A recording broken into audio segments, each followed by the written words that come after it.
Pemenang bukan mereka yang mengangkat tinggi medali dan piala, tapi pemenang adalah mereka yang tetap terus berkarya. Tak kenal maka tak kenal. Perkenalkan, saya Dwi Agustin Rahayu, biasa disapa Iwi, lahir di Probolinggo 14 Agustus 17 tahun yang lalu. Sebentar, aku belum perkenalan. Oh iya, perkenalkan, ini halo semua, aku Cica. Nama kancaku Cica. Aku 5 tahun lebih muda dari Iwi. Sudah, oke. 17 tahun hidup di dunia, aku banyak belajar. Salah satunya adalah belajar mengambil keputusan. Mengambil keputusan bersekolah di SMAN 1 Keraksan atau yang disebut dengan Matura sebagai sekolahku untuk melanjutkan studi menengah atas dan dengan slogan khasnya, sekolah idangan sekanjang zangan. Bisa diulang, sekolah idangan sekanjang zangan. Oke, merupakan keputusan yang sangat tepat karena di sini aku bisa mengembangkan minat dan bakat serta meningkatkan potensi prestasi dengan maksimal. Sejak duduk di bangku sekolah dasar, aku menggemari suatu bidang non-akademik, yaitu bidang kesenian. Di antaranya seni rupa dan seni tari. Untuk mengasah skill dan keberanianku, aku mengikuti beberapa kompetisi dan beberapa juga meraih prestasi. Di antaranya adalah pemenang kategori remaja Imanga Awards 2020 tingkat nasional yang diadakan TVRI Nasional, juara harapan 1 event seni rupa Probolinggo, penulis terbaik dalam event LCPN Kosana dan Kosana Publisher tingkat nasional tahun 2020, juara harapan kolaborasi dan kompetisi seni Youth Challenge 2021 tingkat nasional yang diadakan oleh Pamflet Generasi dan Konsorsium Create, juara 2 kolaborasi dan kompetisi seni Youth Challenge 2022 tingkat Jawa Timur yang diadakan oleh Pamflet Generasi dan Konsorsium Create, juara 3 lomba sketsa tingkat kabupaten yang diselenggarakan oleh Komunitas Arang, juara harapan 2 lomba menggambar dan mewarnai tingkat nasional yang diselenggarakan oleh Creative Stationery. Selain di bidang non-akademik, aku juga mengasah pengetahuanku di bidang akademik dengan mengikuti kompetisi dan meraih sebuah prestasi, yaitu juara harapan 2 Olimpiade Matematika tingkat nasional yang diselenggarakan oleh ASCO Institute. Bukan bermaksud ingin menyampaikan prestasi, menurut aku ada sesuatu yang lebih berharga dari prestasi. Kamu tahu apa itu? Apa ya? Coklat? Bukan. Mainan? Bukan. Permen? Bukan. Yang sesuatu yang lebih berharga dari prestasi adalah pengalaman. Pengalaman. Ya, pengalaman. Dalam meraih prestasi seperti yang tadi aku sebutkan, aku mendapat banyak sekali pengalaman dan relasi baru. Selain itu, aku juga memiliki pengalaman-pengalaman yang menurut aku sangat berkesan dalam hidupku. Kamu pengen tahu apa aja? Mau dong? Oke.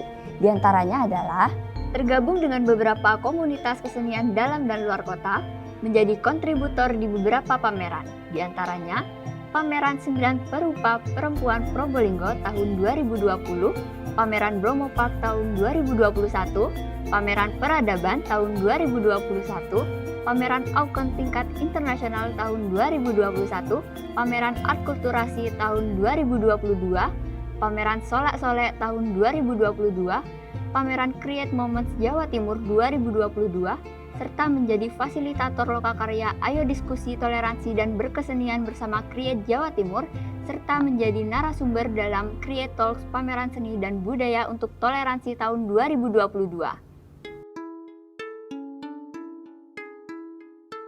Dinas Pariwisata dan Kebudayaan Jawa Timur menunjukkan bahwa Probolinggo memiliki banyak sekali kekayaan alam dan budaya, sehingga sangat menarik untuk dikunjungi masyarakat. Jika kamu berkesempatan datang ke Probolinggo, kamu akan disambut oleh tugu yang berbentuk mangga dan anggur. Kira-kira Jija tahu nggak kenapa tugunya berbentuk seperti itu? Mangga dan anggur ya? Iya. Mungkin penciptanya lagi ngidam? Bukan.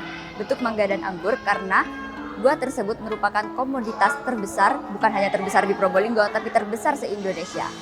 Sehingga Probolinggo juga dikenal sebagai kota Bayuangga. Bayuangga. Bayu diambil dari kata angin dan ang diambil dari kata anggur, sedangkan ga diambil dari kata mangga. Sehingga dapat disimpulkan bahwa Probolinggo merupakan wilayah yang memiliki angin yang sangat kencang dan memiliki hasil perkebunan berupa mangga dan anggur. Benar, hasil perkebunan tersebut bukan hanya membanjiri di dalam pasar Pulau Jawa, tapi juga di luar Pulau Jawa. Ngomong-ngomong soal Probolinggo rasanya seperti terpikirkan. Banyak orang yang beranggapan bahwa Probolinggo tidak memiliki keistimewaan seperti wilayah Jawa Timur lainnya. Iya Jija, umumnya wilayah Probolinggo didominasi oleh dua etnis mayoritas, yaitu suku Jawa dan Madura. Iya. Dua suku ini membuat orang-orang beranggapan bahwa Probolinggo dikenal sebagai orang Jawa, tapi ada juga yang mengatakan bahwa Probolinggo dikenal sebagai Madura Swasta. Hal itu tidak dapat dibenarkan secara utuh dan juga tidak dapat disalahkan seutuhnya. Iya sih, benar. Terus gimana? Ya udah, dari hal tersebut ada suatu kebudayaan yang muncul karena adanya akulturasi, yaitu kebudayaan pendalungan. Pendalungan yaitu hibridasi atau perkawinan silang antara dua etnis tersebut sehingga memunculkan kebudayaan yang baru dan unik. Dari kebudayaan ini timbul sebuah kesenian yang sangat populer di Probolinggo. Aku tahu, pasti tari Blikang. Benar sekali, kesenian ini diciptakan oleh Sari Truno atau biasa disapa Seno sekitar tahun 1920. Kemudian diwariskan kepada cucunya bernama Suparmo, lalu diwariskan secara turun-temurun sehingga masih dapat bertahan hingga 4 generasi. Blikang bukan sekedar tarian, melainkan menggambarkan keberanian prajurit yang gagah berani dalam upayanya mengusir penjajah Belanda. Bahkan ada semboyan khusus terkait dengan keberanian para prajurit ini. Ya, nama semboyannya Ketempung Poteh Mata, Anggo Poteh Tolang. Ya, maksudnya lebih gaik hati daripada menanggung malu di tangan penjajah. Tarian dengan napas Islam itu juga menjadi karakteristik warga Probolinggo yang memiliki religiulitas yang tinggi.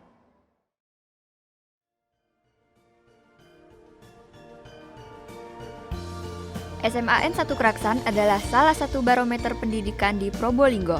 Sekolah Adiwiyata Nasional, Sekolah Peduli Tata Ruang, Sekolah Rujukan, Sekolah Layanan Khusus, dan Sekolah Implementasi Kurikulum Merdeka.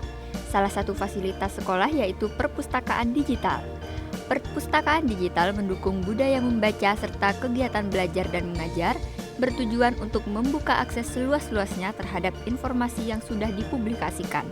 Ada juga fasilitas digital lainnya, yaitu Sistem Informasi Manajemen Jurnal Mengajar, yang biasa disebut Simatura. Contoh penerapannya, sekretaris kelas dapat mengirim presensi dengan mudah sehingga BK lebih efektif mendata kehadiran seluruh siswa. Sekolah kami memfasilitasi kebutuhan kompetensi yang dibutuhkan dunia usaha dan dunia industri, serta perguruan tinggi melalui MOU dengan Universitas Negeri Surabaya bidang karya tulis ilmiah dan pembinaan Olimpiade. SMAN 1 Keraksan juga memberikan kegiatan tambahan yang dilakukan di luar jam pelajaran berupa 23 ekstrakurikuler, dibagi menjadi 3 kategori, diantaranya krida, karya ilmiah, dan olah bakat. Sesuai dengan visi sekolah yaitu Belia Berlian Global Teratasi yang dilaksanakan secara maksimal, SMAN 1 Keraksan mengalami peningkatan prestasi selama 2 tahun terakhir. Pada prestasi siswa terjadi peningkatan sebesar 400% dan pada prestasi guru terjadi peningkatan sebesar 50%. Siswa berprestasi adalah siswa yang berhasil meraih prestasi, baik di bidang akademik maupun non-akademik, dan patut untuk dibanggakan. Saat kamu berhasil meraih prestasi, kamu boleh berbangga diri dan menikmati hasilnya.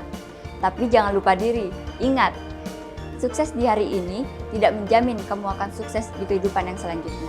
Oleh sebab itu, kamu harus terus memoles diri dengan terus belajar dan semangat. Jika takut mengambil peluang, kesempatan akan terbuang. Namun jika berani mengambil kesempatan, peluang akan terwujudkan. Untuk menjadi siswa berprestasi, kamu bisa menerapkan beberapa kebiasaan berikut ini, yaitu disiplin, memperluas jaringan pertemanan, dan meningkatkan pola pikir berkembang. Jangan mengatakan tidak bisa, sebab pada kesempatan yang tepat, semua orang akan bisa melakukannya.